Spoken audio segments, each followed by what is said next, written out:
저는 이런 프라치를 할 바에는 그냥 안 하는 게 낫다고 생각합니다. 실제로 저도 안 했었고요.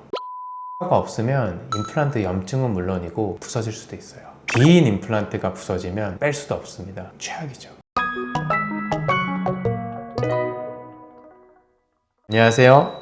17년차 치과의사 이석은입니다. 아무래도 요새 프라치 핫하죠. 프라치라는 게 임플란트 심입 개수가 적다 보니까 환자분들도 수술에 대한 부담감도 굉장히 줄어들게 되고 뼈 이식을 피할 수 있는 구조다 보니까 치료도 더 빨리 끝나는 경우가 훨씬 많아요. 이렇게만 들으면 이제 장점만 있는 거죠. 그래서 많은 분들이 프라치를 찾다 보니까 프라치 종류도 굉장히 많아지고 비용도 천차만별이고 환자분들 입장에서 헷갈려 하시는 분들도 굉장히 많으신 것 같아요. 사실 저도 제가 생각하는 치명적인 단점이 있어서 최근까지 프라치 치료 안 했었거든요. 그걸 해결하는 방식을 찾아서 그래서 오늘은 어떤 방식으로 해야 제대로 된 프라치를 할 수 있는지 설명드리도록 하겠습니다. 임플란트를 심어서 머리를 올리는 치료는 원래부터 있었는데 그럼 프라치는 뭐냐? 프라치 같은 경우는 임플란트 심 개수가 적어요. 대신 그걸 한 덩어리 보철물로 연결을 하다 보니까 소수의 임플란트로 한 덩어리 보철물을 버티는 방식으로 가게 되는 거죠. 근데 이제 제가 안 했던 이유는 이 한 덩어리 보철물이 망가지면 어떻게 할 거냐?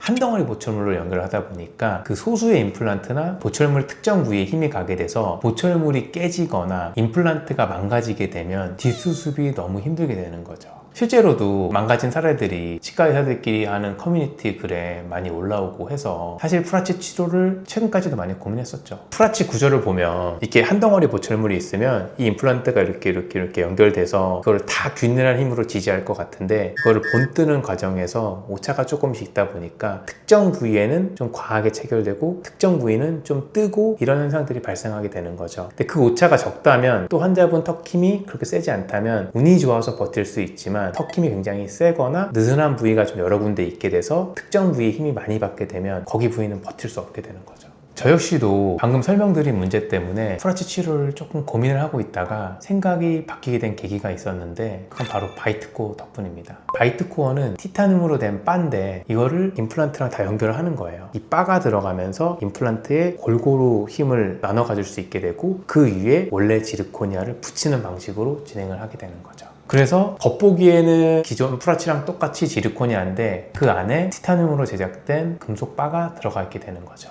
우리가 식사를 할 때 모두가 골고루 물게 씹는 건 아니잖아요. 왼쪽으로 씹었을 때 기존 방식 같은 경우는 왼쪽에 있는 임플란트들이 거의 다 힘을 받았다면 바이트코어 같은 경우는 다 엮어놓고 그 위에 지르코니아를 붙인 방식이기 때문에 왼쪽으로 씹어도 오른쪽에 있는 임플란트라던가 앞에 있는 임플란트도 골고루 좀 힘을 받을 수 있는 구조로 바꿔줄 수 있게 되는 거죠. 예를 들어 100의 힘이 왔다고 쳤을 때 임플란트 2개가 받으면 50씩 받게 되겠죠. 근데 반대쪽에 있는 임플란트, 앞쪽에 있는 임플란트까지 해서 5개가 나눠 받으면 20의 힘을 받게 되겠죠. 뭐가 더 안전할까요? 그런 차이라고 보시면 됩니다.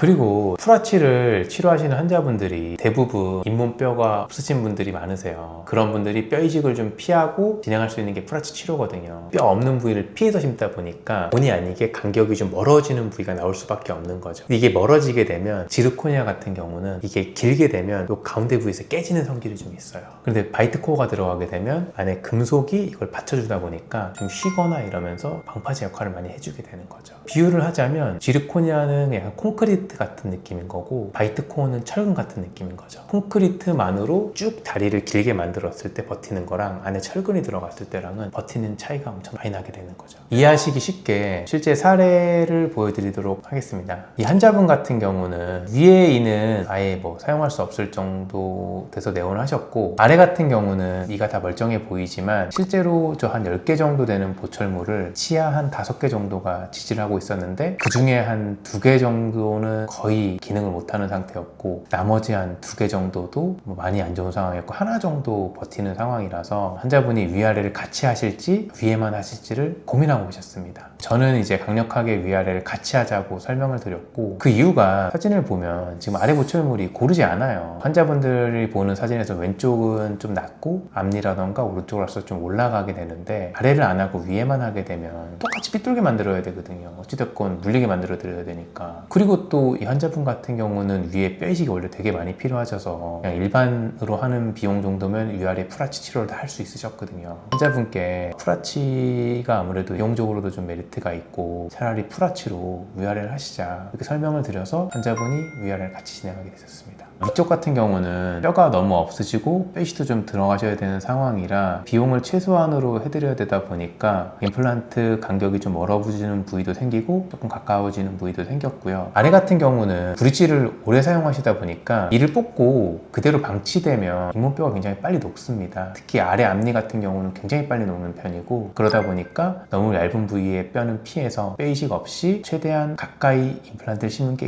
이 정도 거리인 거예요. 그래서 양쪽에 3개씩 이렇게 임플란트를 심어드렸습니다. 제가 고민하는 게 이런 거거든요. 이 앞쪽 공간이 생각보다 꽤 길어요. 그리고 이게 실제로 저 부위가 휘는 부위거든요. 그러니까 앞쪽으로 튀어나온 부분도 있고 이래서 저 부위에 하중이 갔을 때 이게 버틸지가 항상 고민이고 그래서 이분도 바이트 코어로 진행을 했습니다. 아래 보시면 금색처럼 보이는 게 티타늄 바고요. 거기에 이 지르코니아를 예쁘게 잇몸까지 모양을 만들어서 얘를 붙인 다음에 이거를 제가 심어드린 임플란트랑 나사로 연결을 하게 되는 거죠. 완성된 사진이고 이분은 치료 시작한 지 얼마 안 되셔서 아직 위에는 완료를 못했고요. 그래서 이제 지금 보여드리는 사진은 위에는 임시 틀리고 아래는 프라치 치료 완료된 사진입니다. 아까 사진이랑 비교해 봤을 때 너무 예쁘죠? 환자분 너무 만족하셨고 이분은 다행히 그래도 임시 틀리를 좀 적응을 하셔서 제가 위에 치료에 대해서 좀 안전하게 약간 더 늦게 해도 괜찮으시냐 여쭤봤더니까 뭐 식사 가능하니까 괜찮다 그러셔서 그래서 한 2달 정도 뒤에 진행하기로 했습니다. 정리해드리면 프라치라는 게 너무 좋은 치료죠. 소수의 임플란트로 전체 치아를 복원시킬 수 있으니까 대신 그만큼 어쩔 수 없이 특히 또 뼈 이식을 피하려다 보면 먼 거리 임플란트가 생길 수밖에 없는 거고 그런 부분에서의 파절에 대한 위험성은 항상 존재하는 거고 그 부분들이 굉장히 스트레스였는데 그래서 이 바이트 코어를 통해서 훨씬 더 튼튼하고 예쁜 보철물을 만들 수 있습니다. 그래서 저는 사실 바이트 코어 없는 프라치는 추천드리지 않고요. 프라치 치료에서 바이트 코어가 필수라고 생각하기 때문에 프라치 치료를 고민하신 분들은 이 바이트 코어를 꼭 한번 생각해 보셨으면 좋겠습니다. 지금까지 17년차 치과의사 이석은이었습니다. 감사합니다.